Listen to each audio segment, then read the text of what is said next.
Hello and welcome to episode 7 of On Our Stage, a podcast about theater and those who create it, hosted by those who facilitate it. My name is Greg, and I'm the co-owner of the StageCrafts. Our goal is to make producing theater in Los Angeles easier for artists. The StageCrafts offers fully equipped, intimate Hollywood black box venues for rent, affordable production and design services, and low barrier for entry opportunities to mount your work through a growing slate of festivals and ongoing events. You can learn more about us at thestagecrafts.com and follow us on all major social platforms at thestagecrafts. I'll put it all in the notes below. On today's episode, I'm going to interview James Ferrero, one of the founders of Day for Night Productions, the company behind Strange Beings, the award-winning sci-fi two-hander that earned critical acclaim at this year's Hollywood Fringe Festival. When an alien ship intercepts their courier vessel during a deep space contract, two pilots must contend with both a faulty translator and their tempestuous personal history. Past Lives meets Star Trek, Strange Beings examines the fragile balance between pain, grace, and choosing to forgive, with aliens. Strange Beings was written and directed by LA playwright Nicole Knudsen. Knudsen is also the scribe behind the 2024 Fringe hit We Need Better Friends and the upcoming Persephone at the Styx. Both plays are available to read on the new Play Exchange Network. The premiere production of Strange Beings was a critical hit at this year's Hollywood Fringe Festival, earning both the Fringe First Award for world premieres and an invitation from us at the StageCrafts to MythicFest, Hollywood's sci-fi and fantasy performing arts festival running here at the Hobgoblin Playhouse from September 3rd through the 15th. Critics lauded the show, calling it a brilliant blend of science fiction and character drama and a fantastic theater experience. In addition to producing the show, James served as the show's production designer, taking responsibility for elements such as scenic, lighting, sound, and props design. So today, we're going to enjoy an in-depth discussion behind the Herculean task of building the bridge of a starship on a stage, making it look, feel, and sound authentic, and then loading it out in 15 minutes. So without further ado, let's get that conversation started. James, welcome to On Our Stage. How are you today, buddy? I'm doing great. Thank you so much for having me. It's such a pleasure to be here. Oh, my pleasure too, man. My pleasure too. No, this is fantastic. Honestly, Strange Beings was one of my favorite shows at Hollywood Fringe this year. It was recommended to me by Mr. Brett Moore, Mr. Hollywood Fringe himself, Mr. Fringe Connoisseur. And when Brett tells me that he thinks that there's a show that's one of the best things he's ever seen, I sit up and take notice. And that's what he said to me about Strange Beings. So, oh man, that's wonderful. He was such we were calling him the president of our fan club by the end of it. He was just such a huge delight to have there for all the times he came and saw it. Absolutely. And yeah, I think he saw it twice. I think, which is so, yeah. For the amount of shows that he sees, like for him to go back and see something twice is a big deal. So I was not expecting that. No, me neither. But yeah, on his recommendation, I came and saw it. I got to sit, you guys did it in a thrust, and I sat on the stage left side. So I had a bit more of a unique perspective watching this thing. And my God, just what you guys accomplished with Strange Beings. Well, I mean, we're going to get into all this, but just, I can't, viewers, I can't tell you how excited I am to have this show at the Hobgoblin, because there's no words to express it. Like, this is an outstanding piece of theater that you really need to come and see. So please don't take my word for it. Listen to this conversation and then decide for yourself. But you're going to want to see this show at MythicFest, like, for real. And I'm not just saying that because I run the festival and own the venue and this and that and the other thing. Like, this is a really fun, awesome piece of theater. It's very Star Trek. And you really should just go and experience it because it is fantastic. So, but I'm already jumping way ahead of myself here and just going completely to the fanboy phase. That's supposed to be about like 5 or 6 questions down. But James, let's get back to you here since you're sitting right here as I'm talking about you. James, who are you, and how did you find your way into theater? And I mean, like, well, here, just introduce yourself. Yeah. Let's get started. My name is James Ferrero. I am the executive producer and founder of Day for Night Productions. I've been doing theater since I was probably like 12 and was seeing theater before that. I started as an actor. I still do that on occasion. I've moved more towards producing and directing and writing now. And I've also had a background in design for a long time. Started in sound and then have kind of tried out some other things. Sound is still, I think, is still the thing that I focus on the most. But yeah, I've kind of bounced all around for for a long time. And we started Day for Night back in 2023, and have been having a great run since then. We've got a really amazing team, and we put up some really fun shows so far.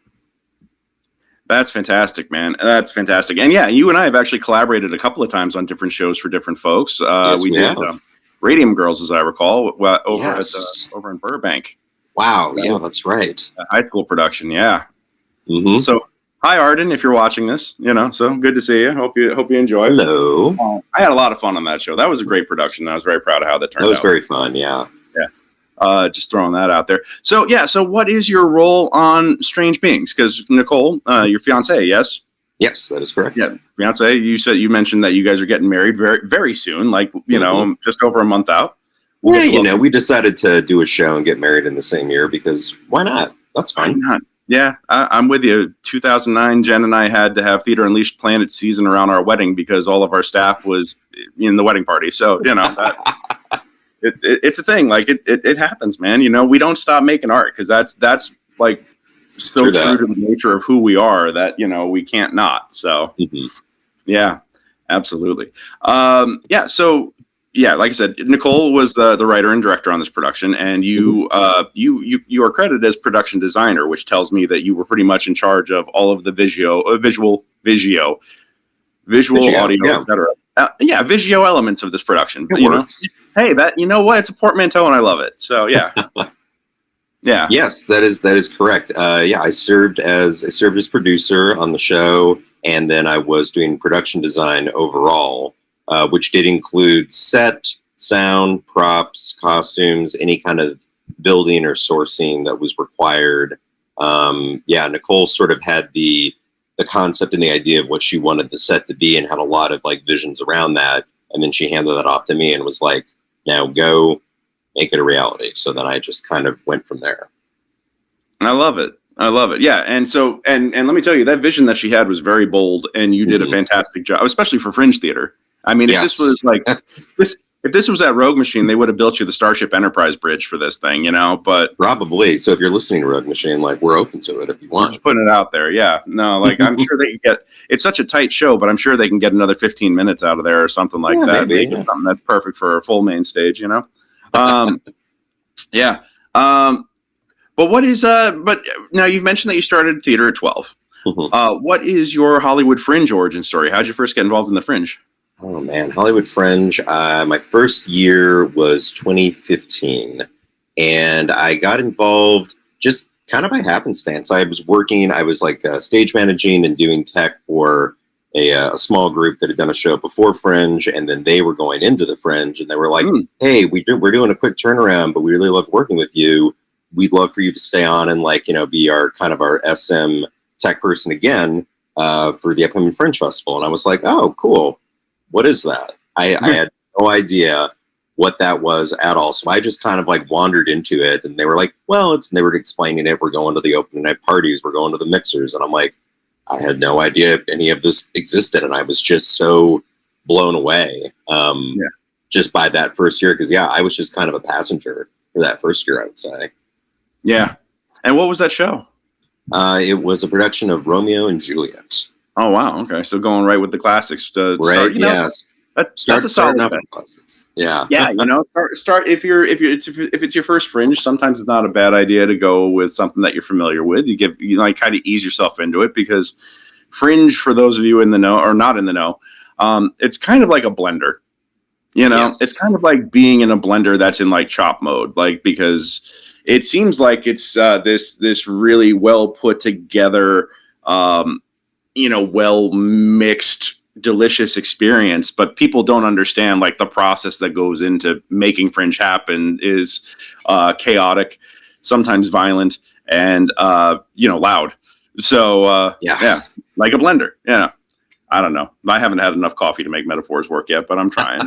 So the blender is a really good comparison though, because it is just the combination of you're making art and you're meeting people and you're going places and you're there's just, and you're seeing other shows, and it's just, and you're meeting more people, and it just doesn't stop for about 4 weeks straight. And even before that, if you're going to the office hours, it's just, it's an amazing blender, but a blender nonetheless. Oh my God, yeah, absolutely. And there's office hours again tomorrow night. It's August, and already they're doing the office. We will be there. We will be Excellent. There. Awesome. I'm going to message all the MythicFest shows to come out and represent. Maybe we could do a little quiet little takeover. Absolutely. Yeah. So, all right, let's talk 2026 Strange Beings here real quick. For folks who didn't catch it at Fringe this year, what's your elevator pitch? Give us the pitch on it. So, Strange Beings is it takes place sometime in the future. We have 2 astronauts coming back from a mission, very routine, cryo sleep, and something happens. The ship stops. They wake up. They don't know what's wrong. As they're trying to figure it out, you begin to realize that they have known each other for a while, and suffice to say, have to work through a few things that have not fully been discussed. And what better time to have those discussions than when you're stuck in space and you can't move and you can't go anywhere? I mean, yeah, at that point, may as well get it all aired out, if you got nothing Basically, but time. Yeah. Yeah. So on the show, what did wearing both the producer and the production designer hats mean for you day to day? Plenty of stuff to do. It was a lot of just work outside of the rehearsal room itself, which was something that I wasn't used to. Usually if you're on like more of the directing side or like running in it like in that way, you're in the rehearsal room all the time. So I was around the actors occasionally and around Nicole occasionally, but I was mostly off on my own, sourcing things, finding things, building things from a production standpoint. And then producing wise, that's, when you go back to your computer and you're getting that all done. I mean, we had a great core to it. It's Nicole also served as a producer, and we also were working with our 2 other producers, Robbie and Megan, who were also doing great work. And so it didn't feel like anyone was trying to take it on too much. And then in the rehearsal room, having AJ as our SM just like saved everyone and just kept that ship rolling so we could focus on everything else we had to do. So I was mostly on like the peripheries of a lot of things. That's awesome. But yeah, and so while they're bringing the human element, you're the one who's like building the world around them, and that's and that doesn't happen in the rehearsal room as much as people think. So no, it's not. My God, and the thing is that you guys, I can see why the quality came out so high is because you guys invested in having a full team. A lot of people think that Fringe is meant to be cheap, easy, and small, and it certainly can be, and you could still get good results. But sometimes if you have a team that works well together and communicates well together and has a plan, you can do extraordinary things at Fringe and just at theater in general, but at Fringe in particular, And I can already see that when I was looking at the crew list on the show, I was like, oh, okay, you guys literally have a crew. Good God. Pardon me. That Edinburgh funk. Yeah. That post Edinburgh funk for me. You guys had a team that just, you were able to divide and conquer. And with that, you see the results on stage, because this show is not just not just well acted, well written, well directed, but it's a visual and audio cornucopia, which I really appreciated.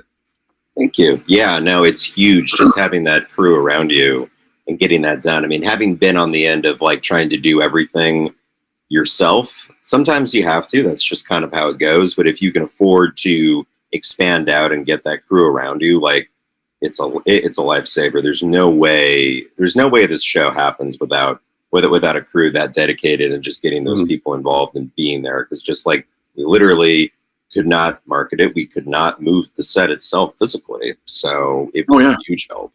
Watching you guys conveyor belt that thing out the theater, I saw it happen a couple of times. I'd be showing up at the Broadwater to catch something I'm judging, and I'd see you guys loading out and just like the fireman's line going of everything going out the door, like the ants go marching. It was pretty. It was you guys had your shit together. It was very impressive. Like that was almost as impressive as the show itself. So really, we knew we had to nail that. Otherwise, we were going to just like fall over ourselves. Yeah, absolutely. So, Strange Beings got some serious recognition here. You got the Fringe first for world premiere. You got our award, the invitation to MythicFest. Plus, you got the nods for unique theatricality at the and the SoHo Playhouse Encore prize. Got noms for both of those, which is impressive. By the way, I saw Darren Lee Cole in Scotland, and we both actually stopped and sung your praises while we were sitting over a pint. So that's wonderful. Love to hear that. Darren's amazing. Yeah, he's a good dude. So, Yeah, but getting back to my actual question, Yes. when you started building this thing, did you have like an inkling that maybe you guys were onto something really hot here and it was going to land this way, or did the response surprise you? You know, it was interesting. I was observing this one from afar because this was Nicole's project. She came to me with this idea. She wrote the script and was like, "What do you think? Is this something you think that we should do?" And even upon the first draft, I kind of had a feeling. I was like, "Okay, sure. Maybe there's a few things in here that need some retooling." It's only draft one, but even for draft one, I was like already going, "There's something different about this. There's something really special about this piece." And I didn't want to get ahead of myself, and I didn't want to jinx anything.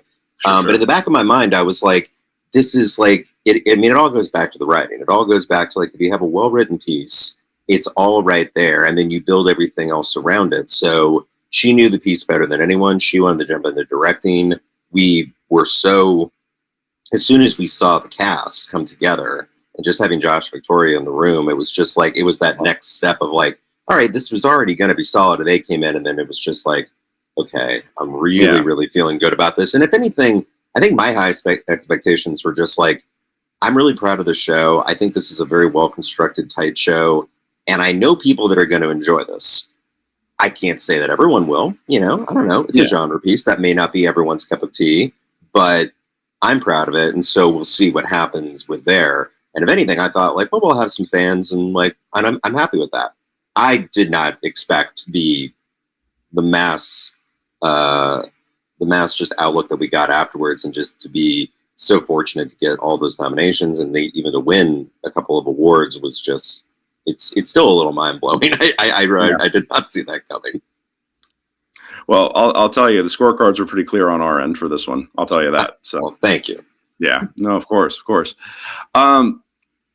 Yeah. All right. So let's first off, by the way, I know what you mean about the cast coming in and elevating things, because you managed to get two actors with incredible chemistry, and that is a layered. Well, first off, Nicole's script is outstanding because you have two characters. It's a two-hander, and everything in a two-hander lies on the relationship. And she managed to build a nuanced relationship and intertwined character history between these two, and put them in a rather unlikely and dire situation, and then manages to peel the onion in a way that is unexpected but perfectly natural, and in a way that I was just like, I couldn't wait to see what happened when we got further layers down. Like I was sitting with bated breath the whole time. And also, like, I'm a big sci-fi head, like, and I know the tropes, and I know the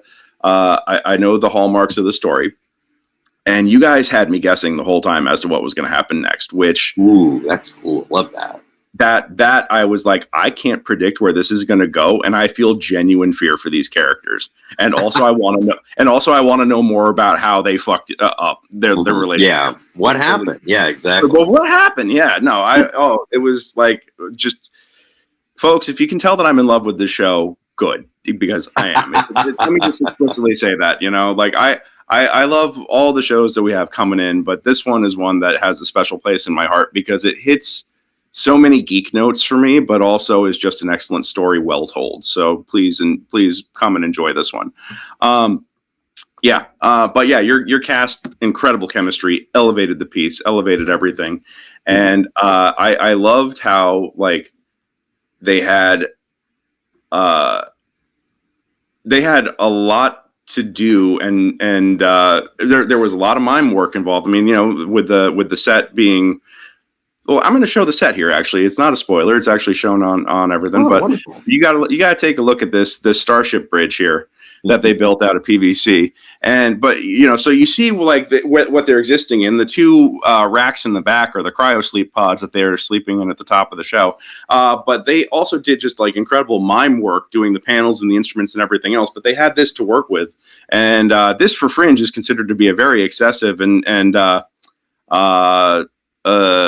extra set, for lack of a better term. I'm very, very, very impressed. So production values were already high, and then they use that as touchstones and guide points for control panels and everything else, and it's just so So well done. Just sorry, I'm just going to continue raving No, about it. I mean that's fine. You can praise till the cows come home. I won't stop you.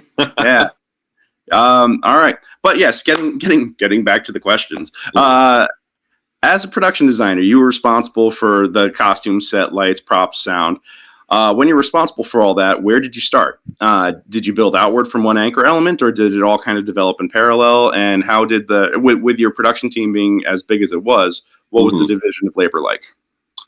Well, I would say that, I mean, what you were saying earlier about the set, I mean, it did start with the set because we knew that we wanted to have the actors be able to work with something during the majority of the rehearsals so they could get used to any of the mime work, the theatrical suspension of disbelief that we had to put into that. So that was the first major thing. And I knew it was also going to be the biggest hurdle was sourcing that set. And then I would say, like, you know, props showed themselves. We tried to get those in their hands, costumes eventually as well, once we settled more on the aesthetic that we were going for.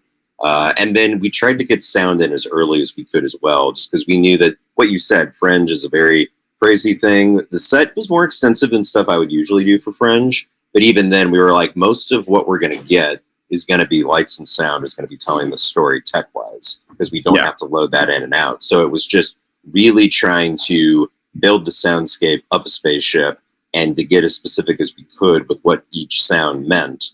And also just so the actors could hear it and then they could really be immersed into that world. So, but all that to say, I think set was probably where it all started from, for sure. Yeah. Oh, I 100% believe that too, looking at it, because this is, once again, I'm just going to show this here. That yes, it's a bunch of PVC pipes, but when you have that mapped out like that, that is your playing area, that is your everything, and then building your mental space of where this panel is and where this element is and where this element is, all in that. You need these touchstones so you can actually have, like, you can expand the world for yourself and like you mentioned, suspend disbelief, like utterly critical. So yeah, I can see where when now that you say that, it's like, yes, of course you started with the set and then moved out from there. That makes perfect sense. Also, I do love the aesthetic that you guys have, because the show, like I mentioned, it feels like it's got some Star Trek roots to it. It's Absolutely. You know, in a sense, a very human story. But I like how the set and the costumes kind of have almost an alien vibe. You know? Yes, absolutely. Yes. And the lighting too. The lighting has that kind of like gritty, dirty feel, just without the without the acid and face huggers. You know? So. I mean, no, you're absolutely right. I would say that, like, Alien was definitely an early influence for both of us, and was one that we revisited throughout the process of just kind of like, this is more of the vibe we're going for, of just this very, like, more industrial look, this more lived in look, and, you know, angling more into like the sci-fi angle as opposed to going down the too clean cut, either like Star Wars or especially Star Trek looks, where it was just, everything was very sleek and very beautiful, and there was just, you know, a pristine level to it. There's a cleanliness to it, and we were like, that's not the ship that we're on, which also made it a lot easier to maintain, because we were like, well, if something gets dinged up a little bit, that's just part of the world. It's not like there's a huge smudge on the whiteboard. Yeah, so that was nice. And when it's okay that it gets dinged up a little bit while you're transporting it, as opposed to it needing to be absolutely pristine, suddenly that takes a lot of pressure off too. So yeah. Sometimes that is a practical choice as well as a aesthetic choice. Yeah. Very true. Yeah. So yeah, but let's talk about the PVC Starship monstrosity. Where'd that idea come from, and how did it evolve from concept to actual thing on stage? Oh boy, it was that was early on in the process. We were discussing what the set would be, and Nicole actually had the idea of saying, like, what if we use PVC pipe? It already has kind of a futuristic look. We paint it. It's, you know, easy. We can take it apart. We can move it around. I was like, that's a good point. And so then it was like, all right, well, let's look into that. She gave me kind of a layout of like how she wanted the ship set up. I went in, I made some alterations based on just like, you know, utilizing as much of the stage as we could without, you know, overdoing it. And then it was about, I knew the biggest hurdle was going to be finding the pipe.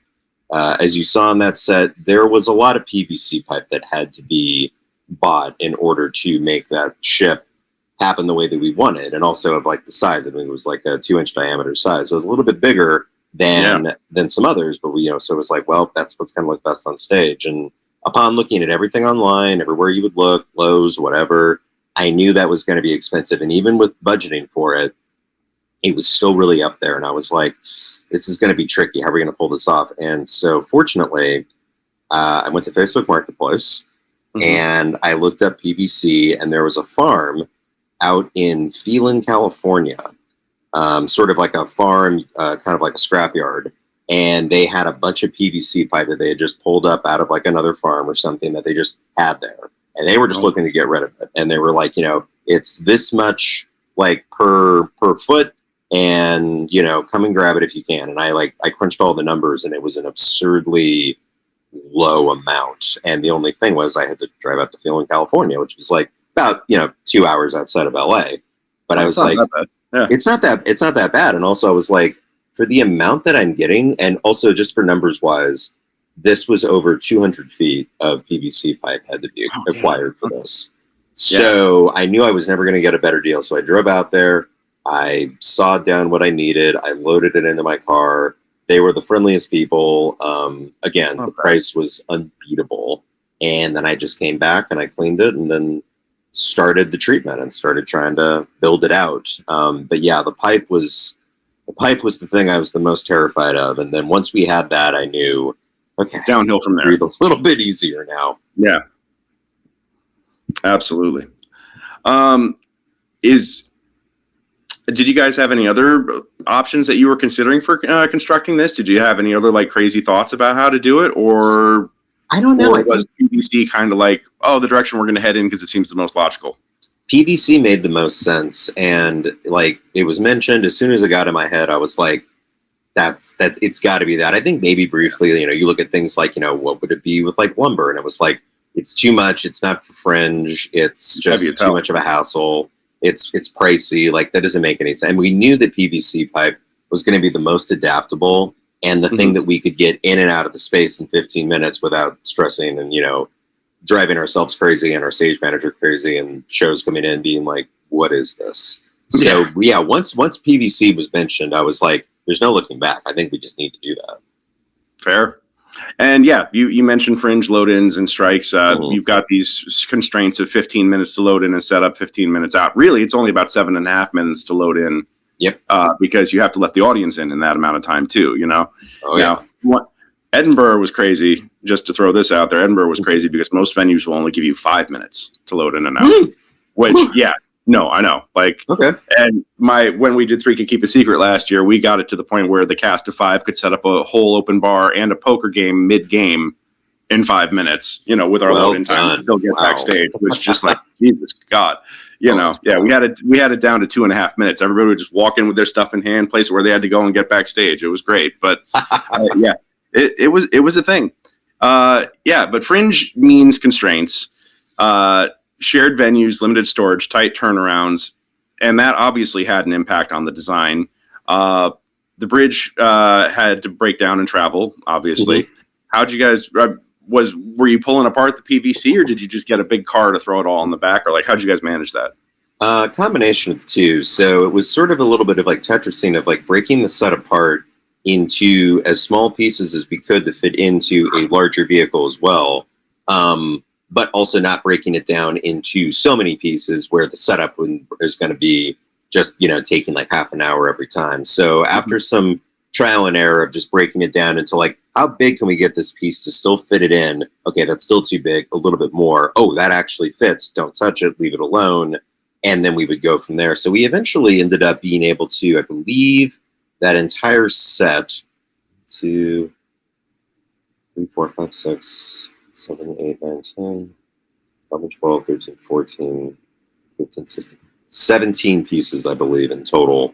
And we were fortunate with like a few of the pieces we didn't have to break down at all. So like the helms and the translator. On a moving truck, or like what did you guys? No, we were in kind of a standard like small SUV. It was like which like had more size to it, but like had its own limitations. But it was just a lot of very clever Tetrising in the trunk of just kind of like, if this goes here, nope, that's going to take up too much room. Take it out.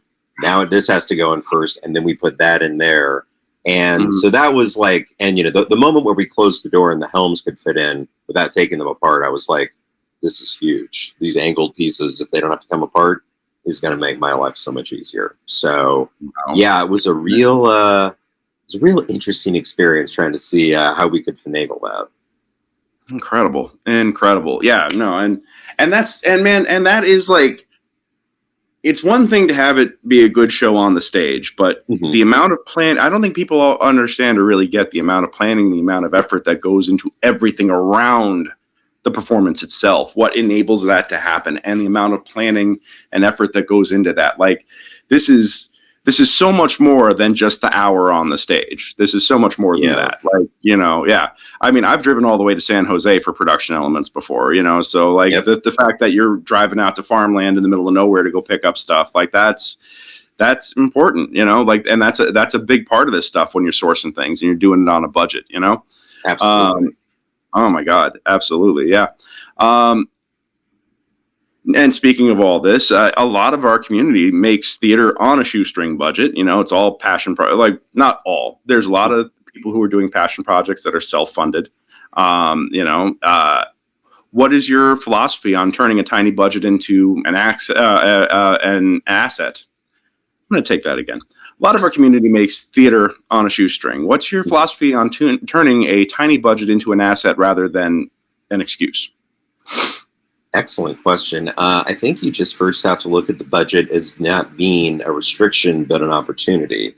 And especially with a tighter budget, you realize, okay, there are certain things that we can't get around, whether it's like, a venue rental or rehearsal space or things like that. Like, it's like there are set prices, and you kind of sometimes just have to accept that. And then you start looking at everything else with your design elements, with anything else, just like, okay, well, this means that we have to be real conscious of this. It's like, yeah, sure, it'd be great to have all these things to build the set with.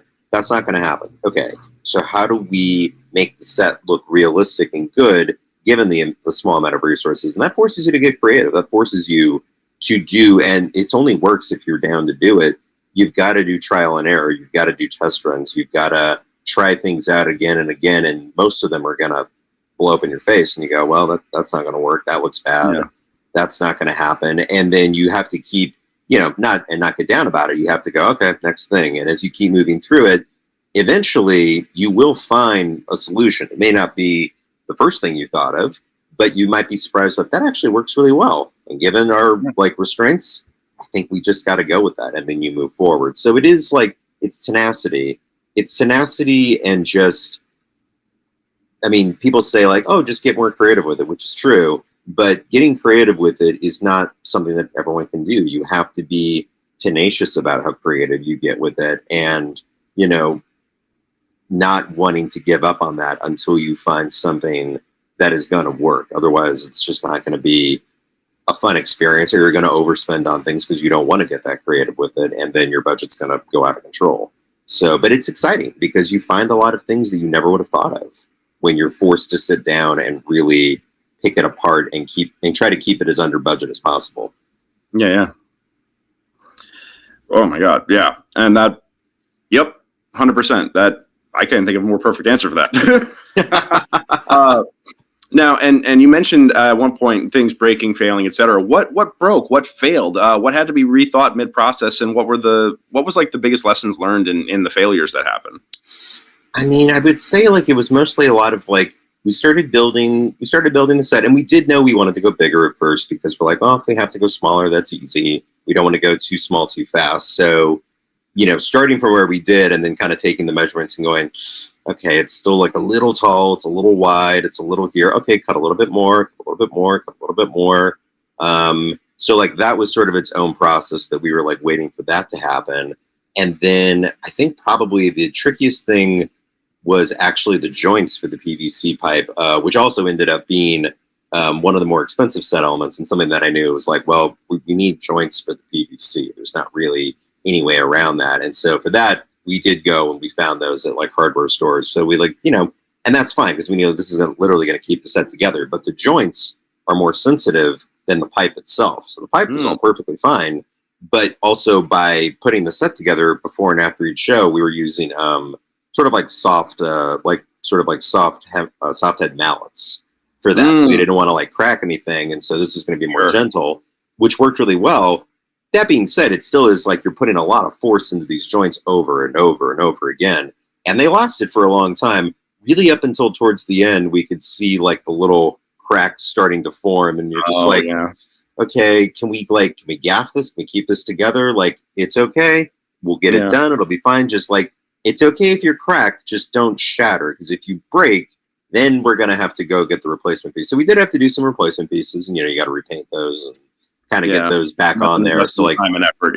Yeah. So that became a bit of like, we were just kind of crossing our fingers each time. It's like, you can bend, just don't break entirely, and we'll be okay. So that's more of an experiment for the between Fringe and MythicFest shows of just kind of like, okay, what's falling apart? Let's fix this now before we have to go in. Yeah, for real. And you mentioned it earlier, you kind of touched on this before, but sci-fi is one of the hardest genres to pull off cheaply on stage. Audiences have Hollywood in their heads. How do you create the feeling of space without the money for spectacle? Where do you spend and where do you fake it? I think that, I do think that like,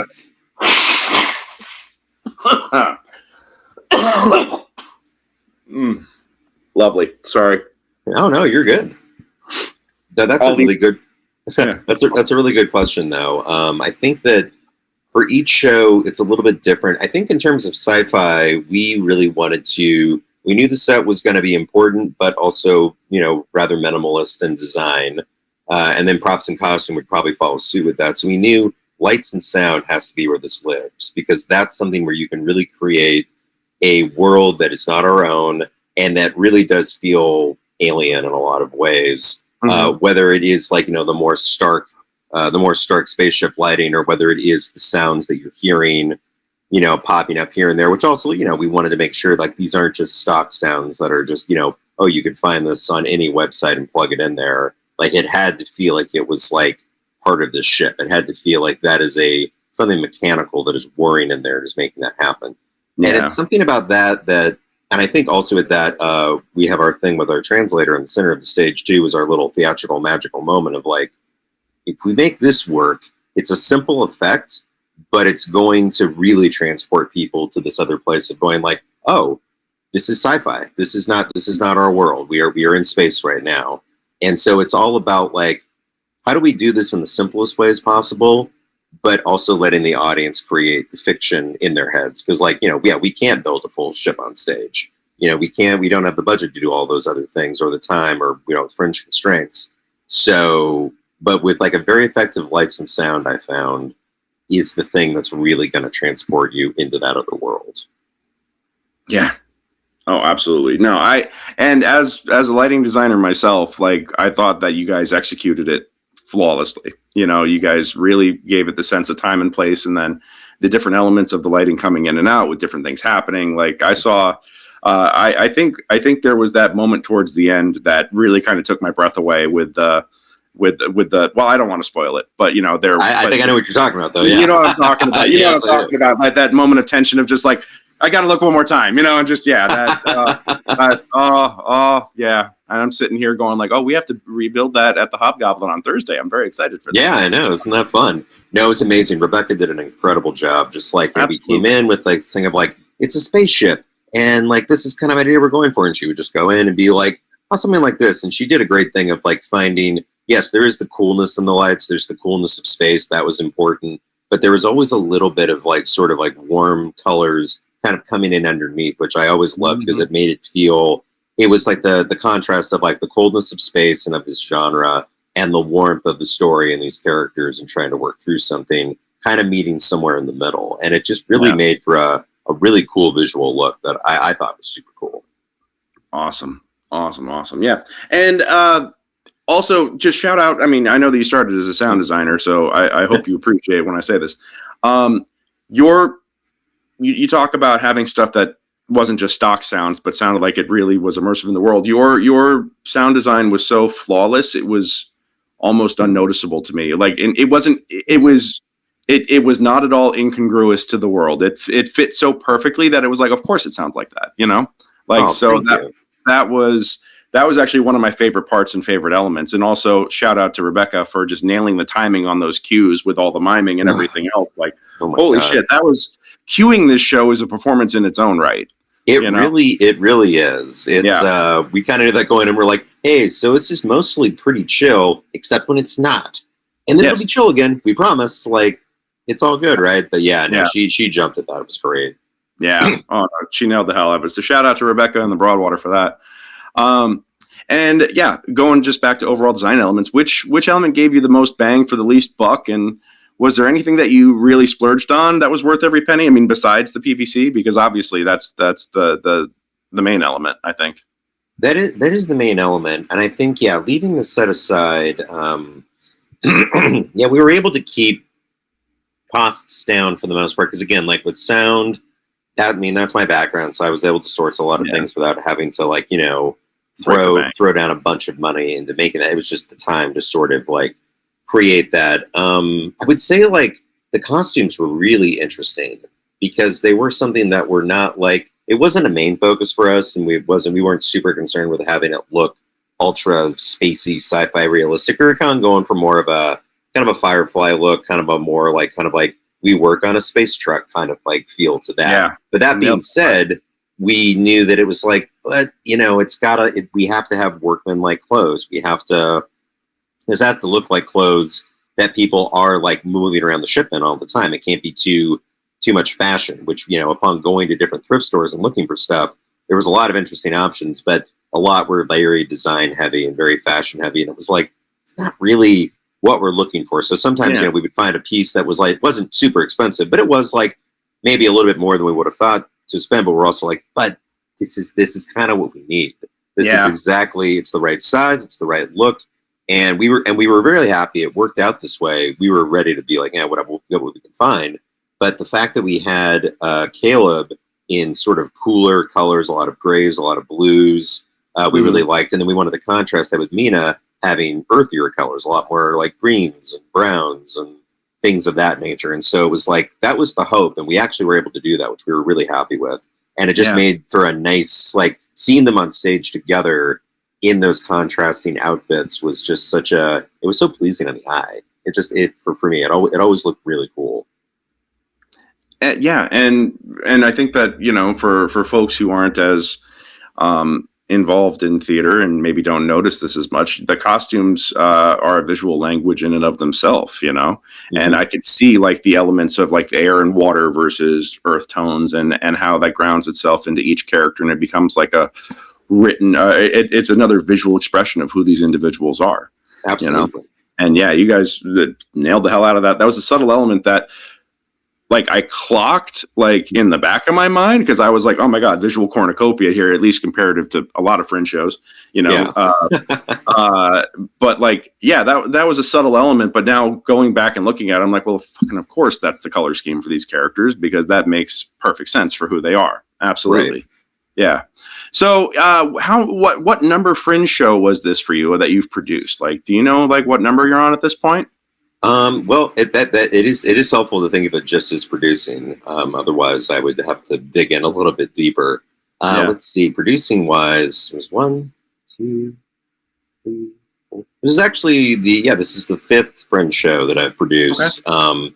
And I've worked on a bunch of others, like either as a designer or a technician or an actor in various capacities. But yeah, there have been 5. I started. It was 2017 with Narcissus and Echo, which was a show that I co-produced with a different collaborative company that I was involved with years ago, which was a lot of fun. And then the next year I did my Shakespeare cabaret, Shakes on the Rocks, which is still going in its own like format on the side. And then a few years later, after Day for Night started officially, then I've been producing the last 3 years now. We started with We Need Better Friends in 2024, I'm sorry.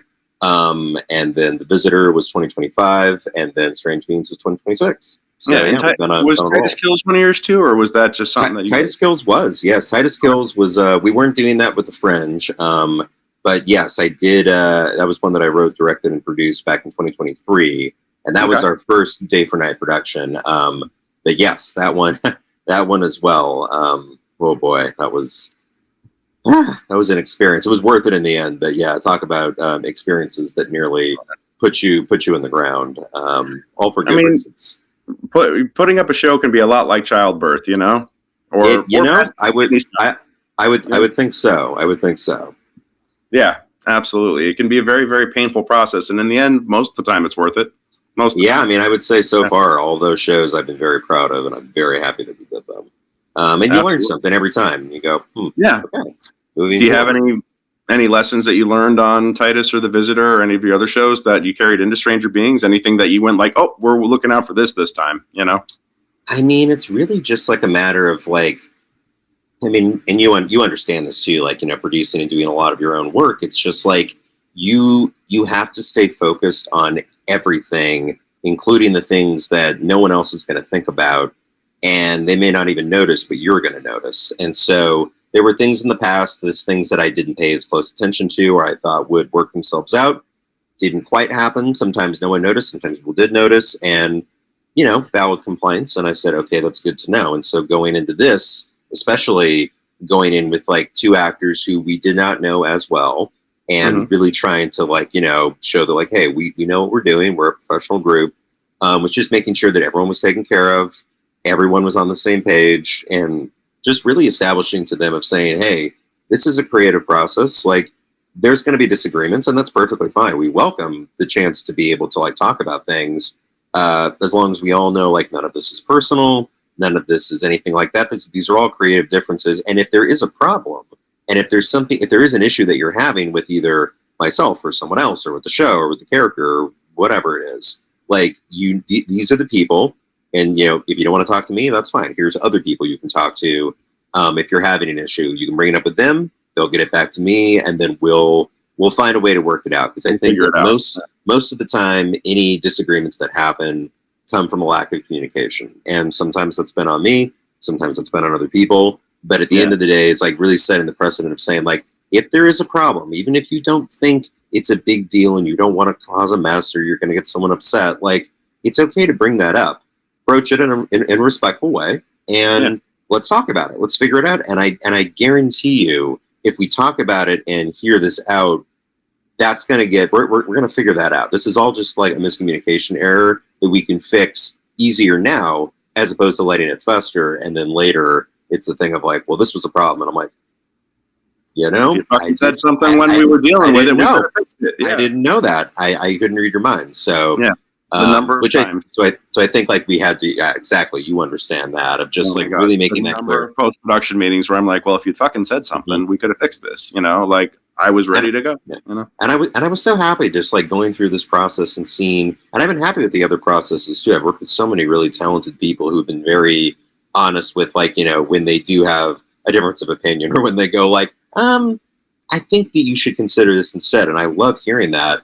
And this group was very much the same. Everyone was very like, they weren't afraid to speak up. They weren't afraid to, you know, speak their mind if they agreed with something, or if they were like, I think I want to change that, or I'm not really sure about that, or I had a question about that. And it was great to see, like, hey guys, when we're all talking out here, we don't have to always agree, but we can collaborate and figure out a solution and move forward. And I think it's why we've reached, you know, we're still working on this, and like everyone still likes being around one another. Like, no one wants to throw anyone out a window, which is really great.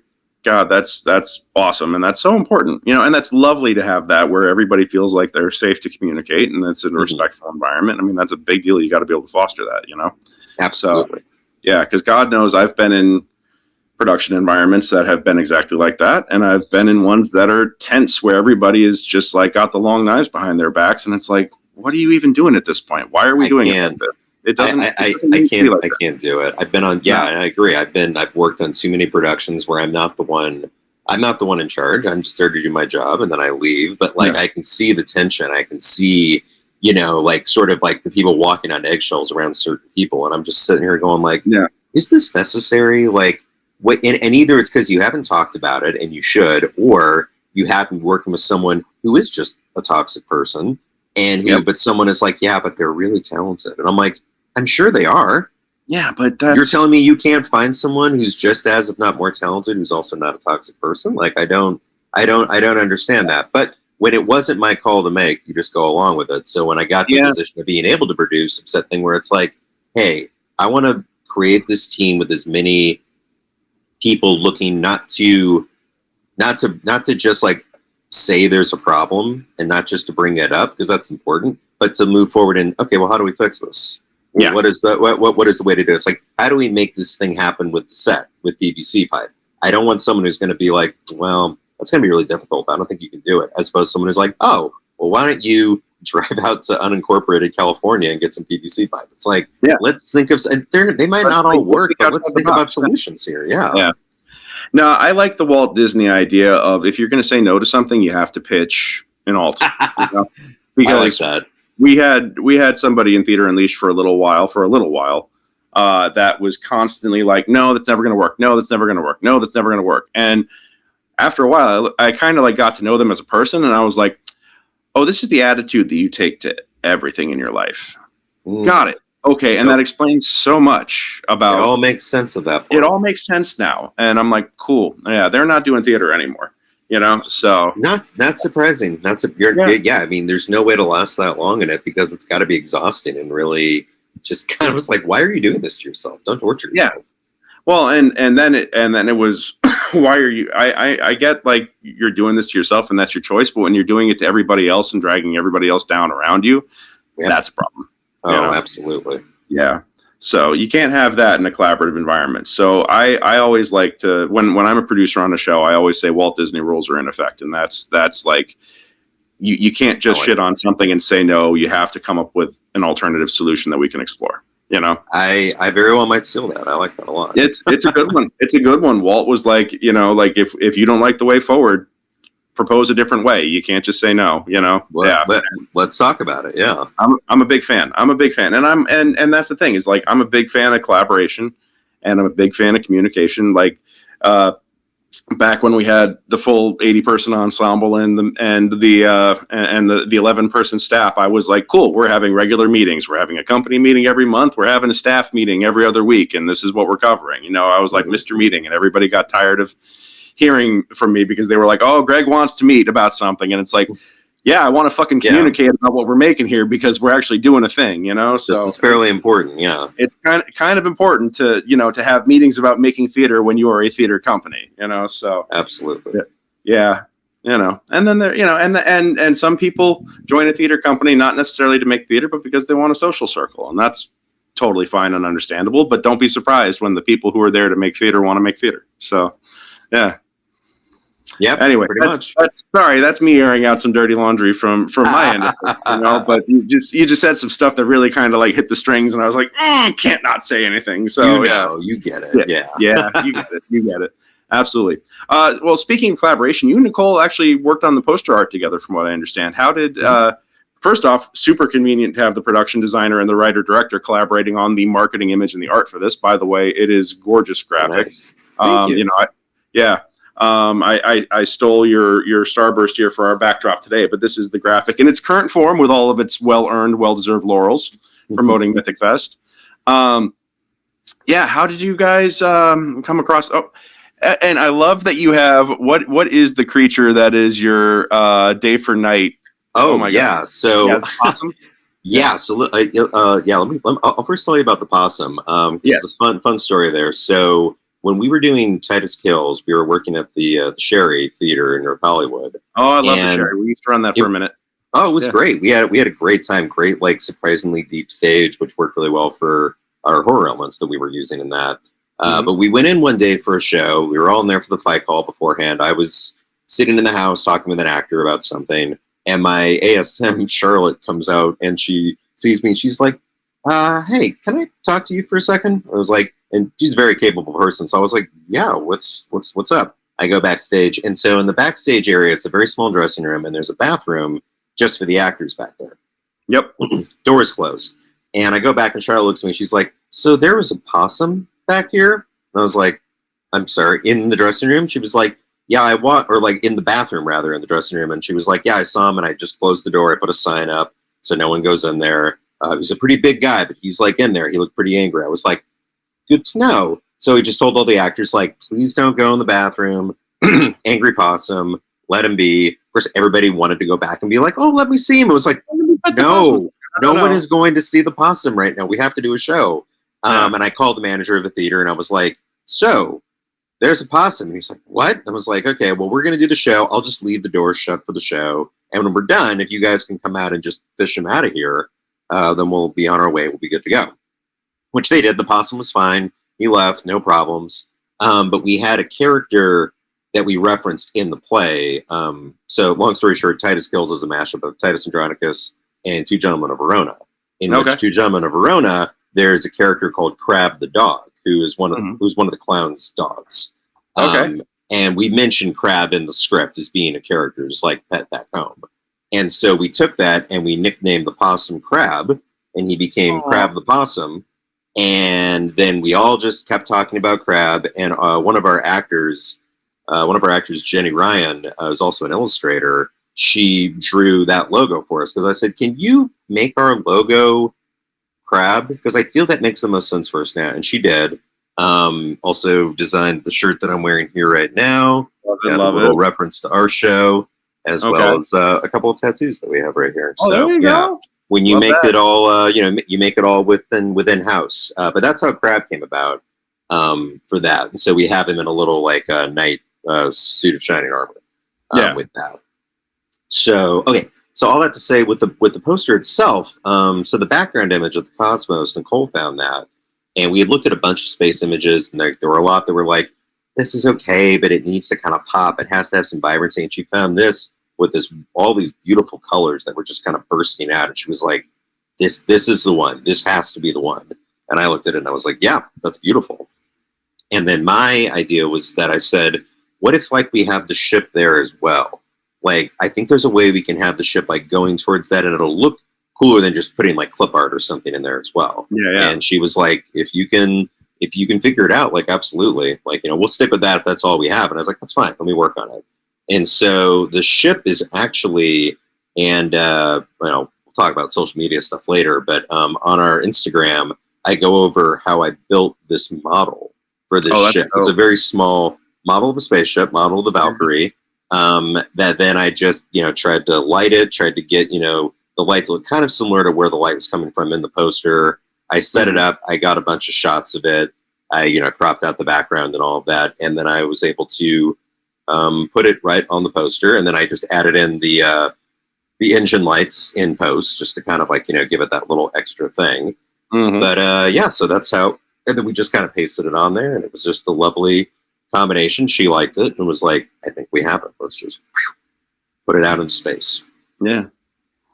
If only the rest of a relationship could be that easy, right? Like such a smooth collaboration. Love it. Oh man, it's she's really spoiled my collaborations. I was just like, man, and especially just like working like with her like as a director, and it's being like, I'm sorry, does that make sense? Like, I don't want to give you like no help, like trying to help you with design stuff. I was like, you're being very specific, which is all I ask. And you know that too, of just going into a room and it's like, so what are you looking for? And they kind of go, I don't know, whatever. Like, no, not whatever. Like, let's. Well, what do you want to do? No, that's not my job. But what? No. So she was very specific with that and very open-minded about if I had any different ideas of being like, well, what if we tried this? And, would definitely be like, see it, and sometimes like went along with it, and sometimes was like, nice idea.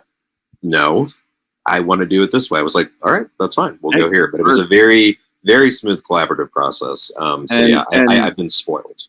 Yes, absolutely. And and you said something really important there that I don't think people understand just how important that is. And that's the ability that's the ability to foster an environment where someone can say no and everybody's like, cool. Yeah, exactly. I can't understate, or I can't overstate like how big a deal that is, because especially in LA, you're surrounded by people who don't want to say no to things because they're afraid it'll burn bridges, damage relationships, whatever else. If you can foster that kind of trust and that kind of a relationship in a collaborative environment where people feel secure in saying no, but, or no, or no something, do again, the Disney rule. I don't like a flat no. Like, flat no's should not just happen because then what do you do?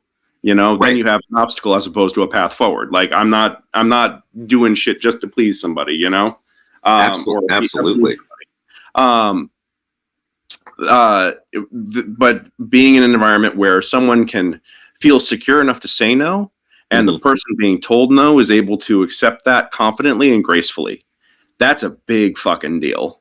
It really is. And it's just a matter of like, I think at the end of the day, and something we all have to remind ourselves of too at times, is just the fact that if someone says no in the room, like it's not a personal thing. It's not a personal attack on your integrity as an artist or anything like that, or like your ideas are bad, like that's stupid, like what are you talking about? Like it's not about that. It's about what's best for the show. And that with every show that we've done, with Day for Night or with anything I try to do, I always try to make it clear of saying that depending on whose show this is, at the end of the day, that's where the buck stops. So it's like with this show, like this was Nicole's idea, this was her concept, this was her script, this was her directing, and so we talked about it. And I said like, hey, you have the final word, even above me. Like if I'll have different ideas and I'll pitch things out there, but if you put your foot down and go, this is what I want, and that's that, and I don't want to change my mind, it's the group consensus. Like, okay, the buck has stopped. That's it. Discussions are over. And that's fine. No one get offended. Like, let's move on to the next thing. Yeah. And it really just makes it so much clearer when there is like that level of like, we're down to have debates and discussions about things, but when we have to move forward at the end of the day, one person has to be the one to either say great or no. And then you can just keep moving forward. And then you figure it out from there. But and just don't take it personally. Don't take it personally. It's not it's not worth the headache. No, it's not. And I've been in those toxic rooms where at the end of the day, I'm not the one in charge, and I walk out of those rooms going like, this is just a fucking job. I'm going to cash my check and be done with this, And boy, there have been plenty of those. Yeah. My God. Yeah. Plenty of those. There's a few companies that I just don't work with anymore because I'm like, the juice ain't worth the squeeze, y'all. Yeah. Yep, that is too true. Yeah. But yeah, that having effective communication, effective, respectful communication, and fostering a trusting environment is a huge part of any production environment. Like it just is. That's how you have a process. That's how you develop a team and a tribe that keeps. This is the reason why, especially you see this in Hollywood, people working with the same people over and over and over and over and over again, and that's why upward mobility is difficult, because when you have people that you trust, that you have a great communication with, and that will deliver. You don't give those people up easily. We were just talking about that, of just like people I've worked with, like either designers or actors or whoever, who I'm just kind of like, oh, well, you're going back to them. And I'm like, they show up, they have their stuff ready. They're really good. And they show up on time and they're ready to go. And they, they meet their deadlines. They're a great energy in the room. Yep. They're easy to work with. Like, why would I not? Yeah, exactly. Yeah, I know other people want this slot, but they got to come and take it from these guys cold dead hands. Yeah, you might have to just wait till that person. Oh, they're busy. Now's your chance to slip in. Now's your chance. Like, and that's why when people get that chance, they got to show the fuck up. Yes, they gotta, absolutely. 100%. I know we're running towards a little bit of a hard out for you here. I don't want to keep you too long, but I just have a couple more questions, and we'll go ahead and wrap this up. For Fringe, for a Fringe artist about to design their first show with no money and big ambitions, what is a piece of advice that you would give them? Ooh, first time, start small, and don't be afraid about that. Don't try to measure up against looking at someone who maybe does something a little more extensive, because that person might have been doing it for the last 10, 15 years, and they just know how to make that happen. But they had to start small as well. So I think that a lot of people will think that, oh, just because I'm going small means I don't have to do anything. Not true. You can make it simple and effective, but you don't need a whole bunch there, whether that's like a theatrical source of like stage magic that like surprises people, whether it's just like clever lighting or clever sound. Again, lighting and sound are your best friends, because you don't have to go out and spend a whole bunch of money on it for Fringe. If you have a creative idea or creative people around you that can help you come up with that, you can create a lot of stuff without a whole bunch of set or props or costumes or other things like that. So I guess the final lesson would be like, start simple, but simple, I guess I should rephrase. I said start small earlier. What I meant to say was start simple. Simple does not mean small if you know how to use it. Yeah. Oh, absolutely. Just a simple vision, well executed. That can be far more effective than than going ham the first time out. Absolutely. Oh my God, so much. Please don't do that. You might burn yourself out right away and then say, I never want to do Fringe again. And it was like, slow down. I've seen that. As a venue manager, I've seen that, and there are a couple of shows that I've tried to pull them aside ahead of time and come to give them like the polite come to Jesus and be like, you're doing too much. Yep. This is too ambitious for what the restraints of this festival are. You're going to want to hate yourself. And we really, really fast story here, but we had a guy who brought in a musical that he'd adapted from a B sci-fi movie that he adapted it and then didn't realize there were still rights attached and got sued over it, which was a whole other thing. But he spent $25,000 on this show and lost his shirt, and it was for Fringe, and it was like a 5-show package with us, and like most of it was $25,000 he spent because he went out to prop houses and did professional prop house and costume or prop and costume rentals from prop houses for film, where they charge you like $300 a week for one prop, and then had to basically buy the license or license the rights to the show, which because they caught him in the act as opposed to him approaching and being like, hey, they charged him a premium for that. And last I heard, at one point I found this guy at the bar during Fringe, and he was like, well, I've lost my job in my house over this. And I was like, yeah. Always check the rights, people. Always check the rights. No joke. No joke. Check the rights. Yeah. Yeah, I've talked to a few people that have had questions of it's like, but what if I just did this? I'm like, if you want to take the risk of messing around with the lawyers, you go ahead, but I don't advise it because just remember you don't want to do that. Yeah, and they went to law school. You didn't you didn't. Don't mess around with this. Paid to do this shit. Yeah, I will also say that we put out art for Three Can Keep a Secret. The initial art for Three Can Keep a Secret, it was set up like a choose your own adventure book. And I got the nicest and politest cease and desist from the choose your own adventure guys. Not because of the cover design, because they said that's fine. But I used the phrase choose your own adventure, which apparently was trademarked. And they said, please just, and this was right before Bandersnatch landed on Netflix. So they were like, we are going to defend this very hard right now. And I actually called, I was like, you know what, respect. I called them. I was like, can I pitch an alt here? And I pitched it to them. And they said, we'll sign off on that. And I said, great, done. I had it fixed the same day. But they will fucking find you, and these guys will come out there. People are looking, people will defend their IPs. So last big question and then the lightning round. What is next for Strange Beings and Day for Night, and what should people watch for at after MythicFest with this? Oh, excellent point. So Strange Beings will obviously coming back to MythicFest coming up in September, which we're very excited about. And then for the time being, that will be it for the moment. We're gonna put that one on the back burner and let it sort of like rest back there and just kind of sit on its own. And we're gonna be moving into the end of the year. We have we do some shows at a bar actually called the Roguelike Tavern, which is in the middle of moving spaces right now. I've been to their D&D nights, Yeah. And so they're set to reopen soon, and we started our own tabletop role-playing game last year with them, which we kind of based out of the Titus universe, so sort of like Shakespeare slasher RPG. So we started that last year, and we got a show under our belts, and we've been since retooling it, fixing it, working on that, so that's set to come back out. We're set to have a show at the Roguelike at the end of October, right around Halloween, which will be a lot of fun, and then in December, we'll be having our second installment of a night of ghost stories called A Night of Spirits for all of our folks who get around the Christmas season who don't necessarily want to celebrate the holidays so much, but they want something a little bit spookier. So it kind of started from there. So we'll be doing that, and then that takes us through to the end of the year, and we're still figuring out 2027 right now. We're just about to go into figuring out what the plan is for that, but it should be very exciting. Fantastic. Well, I definitely want to get in on those D&D nights at one point, or by the way, I saw a show in Scotland real quick that I want to shout out because I think perfectly. It was called Dungeons and Shakespeare, and the guy who performs it is actually based here in LA, but is living doing these shows for schools, but also going around to the Ren fairs and stuff like that. I'm going to try and have him at Bardfest next year. Absolutely. but this was the one Edinburgh show that I went and saw twice that I wasn't directly involved in. And Okay, it was cool. That's completely improvised, ton of fun.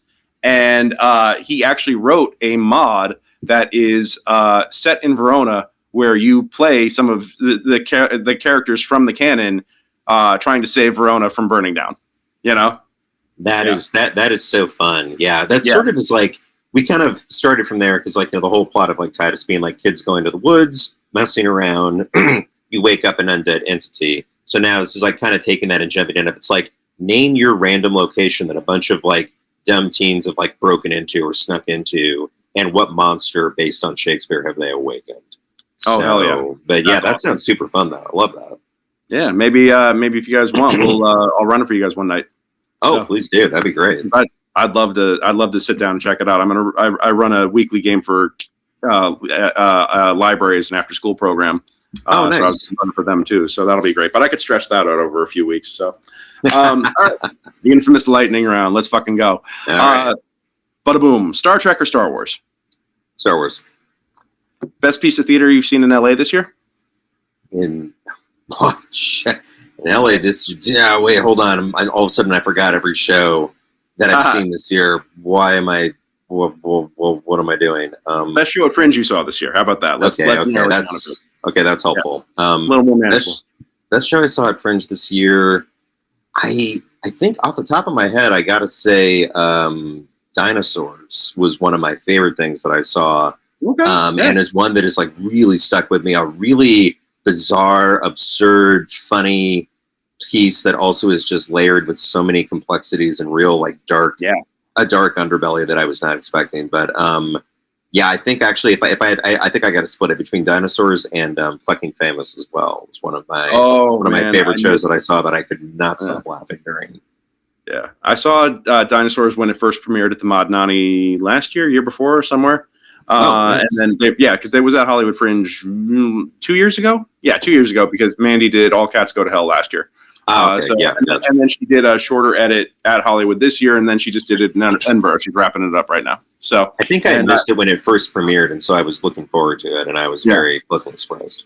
It was a great show. The script changed a lot. She cut a lot out of it for this run for it to be ready for Scotland, and I think that there's definitely some stuff that I missed from the original version. But the original version was almost 80 minutes, and that wouldn't fly over across the pond. So. No. But it's I hope she brings back that stuff and does the expanded version going forward, because it really is it just adds more really great stuff to it. So that's my pitch there. Go-to hardware store for a Fringe build. Anawalt's Lumber in North Hollywood specifically. Okay. Pardon me. That's right down the street from me. Love those guys.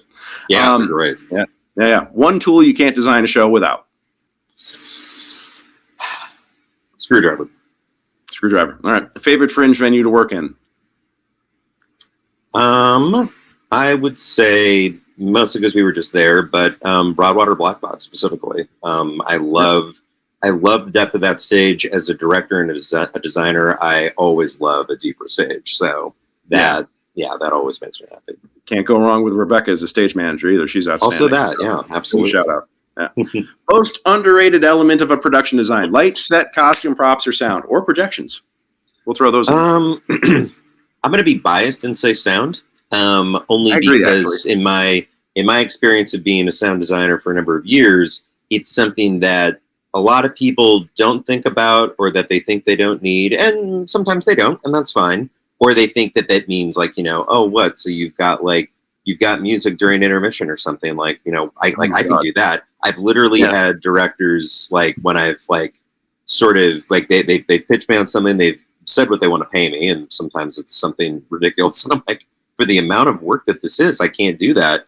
And whether intentional or not, it basically said like, well, this seems like something I could do, and I'm like, I mean, you can if you want. Like, that's your, like, thank you for the slap in the face, but also like, no one's stopping you. And then you go and you see it, and you kind of go, see how that was a little trickier? Or you get called in later when they go, we never had a sound person, and we go into tech next week. Can you come on? And I'm like, so now you're realizing that you need it. Okay. Yeah. And again, it's like, I know that this is not like the most crucial element of a show necessarily all the time, and that's fine. but it is the thing that like people will sleep on or think that like, we can get away without it. Or, you know, I mean, if you have to like watch another show with like no music in the transitions or no sound or no pre-show music, and you just kind of go, this seems like it's missing something, don't you think? Oh, 100%. 100%. And just to throw in my own commentary here, as a lighting designer, I will say that sound is what gets slept on the most, because lighting and sound are alike in the sense that bad lighting design sticks out, but you can't do a show without lights. Yes. So light gets a little bit more love. But sound, bad lighting or bad sound design will stick out. Good sound design sounds so natural and so like integrated into the world that you don't notice it. You shouldn't. And like, I want people to, I mean, that's why I was so flattered when you said earlier, it's like, I didn't even notice, because it's like, good. Like, I don't want you to, like, you're like, wow, that beep and that bloop is so cool. Yeah. Like, nice beeps. It's like, no, that's not, don't be listening to that. I want you to like watch the show. And it's, and I love being able to collaborate with like a good solid lighting designer and a sound designer, like make such a fun combination when they're working together on like really making things like transitions happen. And then in production meetings, it's easy for the sound person, because I just sit back when lights and set start arguing about stuff, and I'm like, well, that's your guys' thing. That's fine. This doesn't affect me at all. Yeah. Just let me know where I got to put my little elemental speakers for all the fancy shit, you know? So exactly. And then I just slip out the door. It's great. Yeah, exactly. Love that. All right. Duct tape, gaff tape, or zip ties? Gaff tape. Gaff tape, absolutely, 100%. That wasn't even a question. A sci-fi movie you'd love to see staged live? Ooh. This is a random one, but going way back, speaking of like 1950s sci-fi, the original Blob would be hilarious.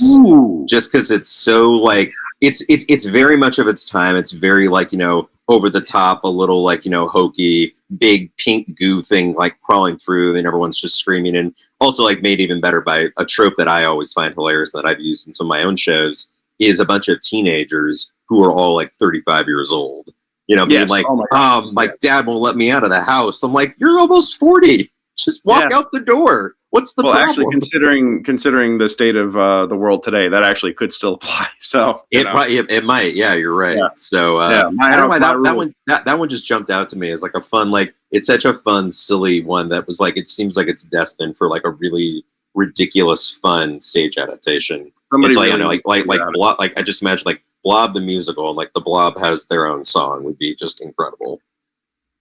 Oh my God! All right, now I'm going to talk to my composer and be like, "What? Think about it. Think about it. That could be a good time. That could be a good time." Best cheap eats near the Fringe. Where's your Fringe go to for a Fringe? I would say best one's probably Jessie Boy for sure. Oh yeah, Jen's a big fan of them. Yeah. Yeah, I think Jessie Boy, when you're in a little bit of a rush, but you want like some better food, if you have the time to sit down, IndieMax is just phenomenal. Oh, Jen and Aaron go there all the time. My absolute favorites. You gotta, I mean, it is a sit down spot, so you can't be running between shows too quickly. But if you do have some time, oh my God, it's so great. The service is great. It's amazing spot. Yeah. Opening night ritual. Opening night ritual. This is one that I've only done recently, and I don't know where it started from. But I'll usually go on my Instagram, and I have this like old. It's I'm a huge fan of the Far Side comics, Gary Larson, have been for a number of years. And there's one that I don't know. It just like it got me years ago before an opening night, and I had to put it up. And it's just this like guy in a suit with his briefcase standing like on the edge of like what looks like this like, you know, cliff face, like this rock face, almost like Pride Rock, and he's just sitting there with his like, you know, like leaning out, and it's something like Seymour Frischberg, accountant of the Wild Frontier. And it's just this like really like obscenely like confident picture of this otherwise pretty like, you know, whatever looking dude. And I think I put that up before an opening night, and then I just kind of kept doing it because I was just like, hey, it's opening night. Got me feeling like, it's like, here I am standing on the cliff face. Here we go. And I don't know why that started, but it just kind of kept, it's something that I had to keep posting from then on out. I love that. I absolutely love that. All right, finish the sentence. You know it's a Fringe show when?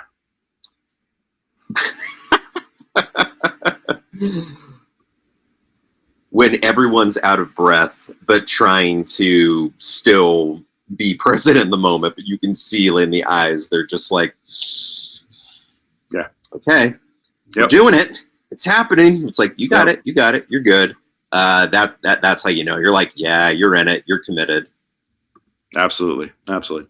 All right. Last one. In 3 words, describe Strange Beings.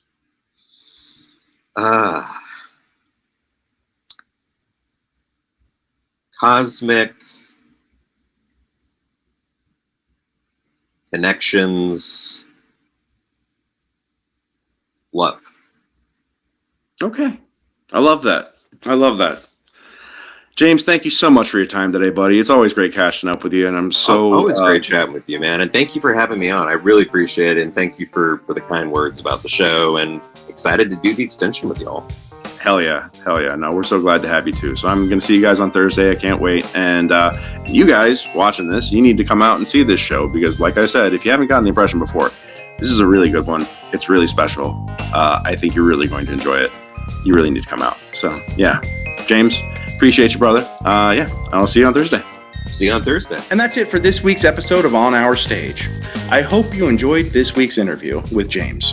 I hope you'll join us for MythicFest starting next week here at the Hobgoblin Playhouse, running through September 15th. If you can't already tell, I absolutely love Strange Beings, so believe me when I say that you don't want to miss it, or the other 8 incredible shows and the dozen short films we have curated for you as a part of this festival. MythicFestLA.com for more information. Now, coming up after MythicFest, join us at Theater 68 in North Hollywood for the second stop of the 2026 LA Freeway Circuit, September 19th at Theater 68's Art Complex. And then the weekend following, join us for the world premiere of Imago by Wendy Goff Soroka, presented by Theater Unleashed, running here at the Hobgoblin Playhouse, September 24th through October 10th. Until then, have a great week, and we'll see you at the theater. Thanks, y'all.